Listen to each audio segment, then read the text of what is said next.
Let's be honest, most people think great skills are all about one thing, doing what you've seen in movies, mimicking what you've read online, or just going for it and hoping he enjoys it. But here's the truth. The real magic isn't in the obvious moves. It's in the details no one talks about. And those details are what make him remember you long after the moment is over. See, oral isn't just a physical act. It's a form of communication. It's you saying without words, I see you, I want you, and I'm paying attention to your reactions. And that's why some people can technically be good at it, but never make it unforgettable. They miss the subtle things that turn a good experience into a mind-altering one. Now, here's the fun part when you learn these secrets. You're not just pleasing him, you're also building a deeper intimacy. You're showing confidence, creativity, and connection all in one. And when a man feels that combination, it's addictive. Today, I'm giving you 5 secret tips he wishes you knew. These aren't about being explicit or crossing boundaries. They're about tapping into the psychology, the sensory play, and the small adjustments that make him lose his mind in the best way possible. Some of these are so overlooked that even he might not realize how much he craves them until you do them. So if you've ever wondered how to make the experience not just good, but legendary, stay with me. Because after this, he'll be telling his friends, I don't know what she did, but I can't stop thinking about it. Most people think oral pleasure starts when you're already in the middle of it. But the truth is, the best experiences begin way earlier. And this is where so many women miss an opportunity. See, men don't just remember the moment you're on them. They remember how you led up to it. That anticipation. That's what makes his mind race and his heartbeat spike before anything even happens. Think of it like a movie trailer. The trailer isn't the main film, but if it's done right, it makes you desperate to see what's coming next. That's exactly how your build-up should work. You want him thinking, oh my God, is she about toe? Long before you actually do it. Here's how I start with teasing touches, not where he expects them. Light fingertips on his chest, his stomach, maybe even brushing his thigh, but never quite giving him what he's waiting for. Combine this with slow, lingering eye contact and a knowing smile, as if you're holding a secret you're about to reveal. This is the part where you make him want you to go there instead of just going straight for it. Another overlooked piece, verbal cues. You don't have to be graphic. Even a simple, playful whisper like, I want to take my time with you, can make his whole body tense in anticipation. You're planting a seed in his mind that something's coming, but you're going to make him wait for it. And the waiting is what amplifies the final experience. This pre-touch build-up also makes the actual act feel 10 times more intense because he's mentally and emotionally invested before you even begin. And that's something most people completely overlook. They skip straight to the act, and in doing so, they rob it of its potential power. The psychology here is important. When you control the pacing, you're in the driver's seat.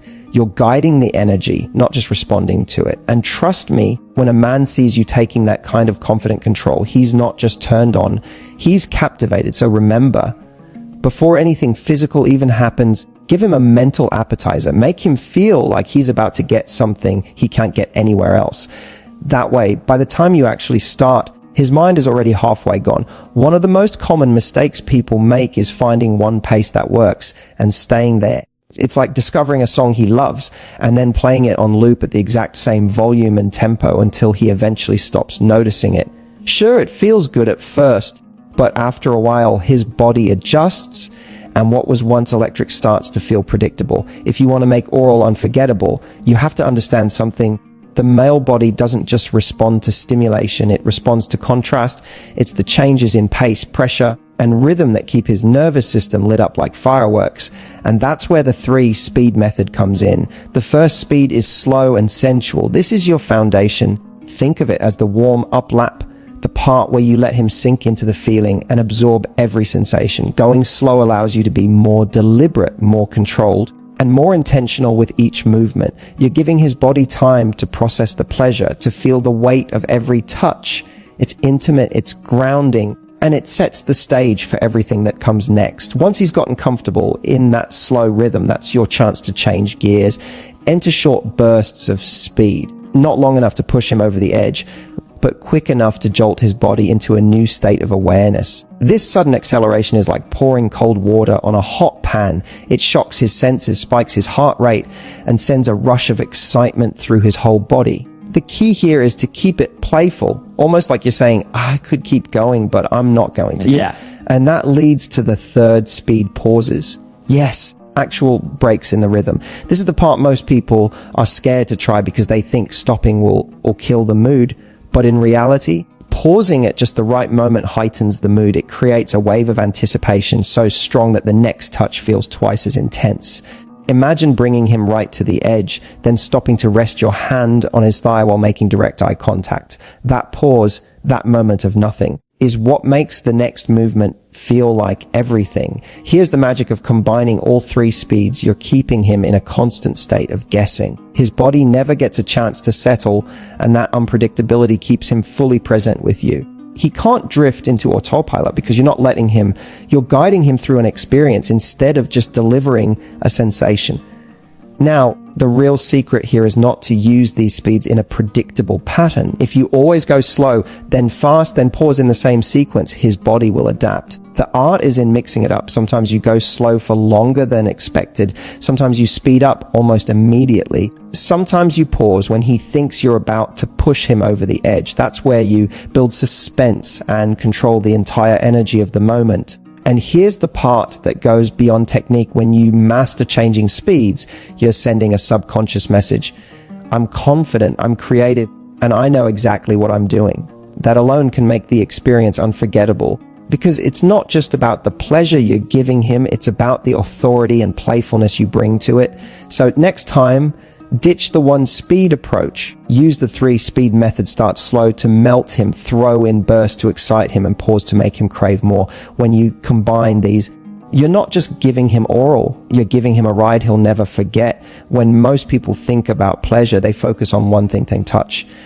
And yes, touch is obviously important, but here's the problem: when you limit an intimate moment to only one sense, you're missing out on the chance to make it unforgettable. You see, the human brain is wired to respond more powerfully when multiple senses are activated at the same time. That's why eating your favorite dessert isn't just about taste. It's about the smell, the texture, the sound of the fork breaking into it, the way it looks on the plate. All of these elements combine to make the experience richer and more memorable. The same principle applies here. If you want to create an experience that sticks in his mind long after it's over, you need to think about all his senses, not just the obvious one. Let's start with sight. This is about the visual connection you create in the moment. Sometimes all it takes is a glance, not a constant stare, but intentional moments where your eyes meet his. That split second of eye contact can send a surge of intimacy through his body, a playful smile, a slow glance up, or even tilting your head in a way that says, I'm enjoying this, can keep him locked in the experience. Men often remember these micro visual cues more than they remember the mechanics. Then there's sound. Your voice and your breathing can be incredibly powerful tools. A soft laugh, a gentle sigh, or even a playful comment can make him feel both turned on and connected. It's not about overdoing it. It's about authenticity. If you enjoy the moment, let him hear it in your tone. That sound becomes an anchor in his memory. Smell is another overlooked sense. If you've ever caught a whiff of someone you're attracted to and instantly felt a wave of desire, you know how powerful scent can be. This is why a light, warm fragrance close to the skin can make such a difference. You don't need a heavy perfume. In fact, subtle is better. Something he only notices when he's close enough to appreciate it adds to the intimacy. And then there's touch beyond the obvious. Your hands are more than just supporting players. They're active participants. Lightly brushing his sides, resting your palm on his stomach, or tracing gentle patterns on his thighs can add extra layers of sensation. These touches work in harmony with everything else you're doing, keeping his entire body engaged. When you layer these senses, sight, sound, smell, and multiple touch points, you're no longer giving him a single thread experience. You're giving him a multi-dimensional one. The more senses you involve, the more anchored the memory becomes in his mind. It's the difference between listening to a song through a phone speaker versus hearing it live in concert. One is nice, the other is unforgettable. The biggest mistake people make is thinking these sensory details are extra, like decoration on top of the real thing, but often It's these very details that make the experience stand out. Without them, it's just mechanics. With them, it's an event. So next time you find yourself in that moment, think like a director setting a scene. You're not just giving him pleasure, you're creating a sensory experience he'll replay in his mind for days, maybe weeks, and that's when you stop being someone he enjoyed once and start being the person he can't stop thinking about. If there's one universal truth about human desire, it's this: we crave what we almost have. The anticipation of pleasure can be just as powerful, sometimes even more powerful than the pleasure itself. And when you know how to use that to your advantage, you can turn a good moment into an addictive one. Here's where most people miss the opportunity. Find a pace or a rhythm that's working. They sense the other person is close and they think, okay, time to finish this. It's a natural instinct, but it's also predictable, and predictability isn't what makes someone lie in bed later thinking, what just happened to me? Instead, I want you to start thinking in terms of control and release. The idea is simple. Guide him right to the point where he's convinced he's about to get everything he wants, and then gently take it away. That pause, that little moment of not yet, is where the magic happens. The key is reading his signals. His breathing will quicken, his muscles will tense, maybe his hands will grip a little tighter. That's your cue. And right